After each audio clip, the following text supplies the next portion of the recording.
Un jour, un objet mignon, bonjour. L'épisode 2. Oui, ne quittez pas. Aujourd'hui, je vous parle de cette merveille, de cette masterpiece. Je l'ai trouvée parce que j'avais besoin d'un nouveau téléphone fixe et que j'essaye toujours de trouver des objets plus fun que la moyenne. J'avais plutôt en tête le téléphone transparent qu'il y a dans la série 7 à la maison. C'était mon rêve, mais j'ai un peu galéré à le trouver ou je crois que c'était super cher. Je suis tombée en cherchant un peu plus sur cette merveille. Je pense qu'il m'a coûté autour de 15-20 euros. Regardez comme il est mignon avec ses grosses joujoux là, pleines de lasagne, on adore.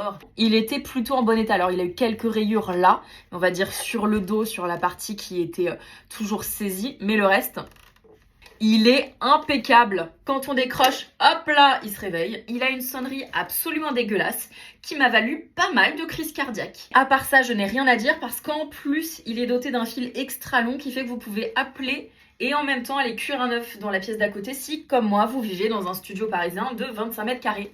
Bien sûr, les téléphones fixes ne servent plus à rien depuis des années à part se faire emmerder par des démarcheurs, donc Garfield reste un objet de déco. Qu'est-ce que j'allais faire d'autre? L'abandonner? Je ne crois pas, non. Et si vous aussi vous avez eu des téléphones fixes un peu fun, n'hésitez pas à mettre des photos en commentaire. Garfield et moi, on vous embrasse et on vous dit à bientôt. Et ben voilà, c'est terminé les gars, c'était l'épisode 2, je vous embrasse, n'hésitez pas à vous abonner, ciao ciao.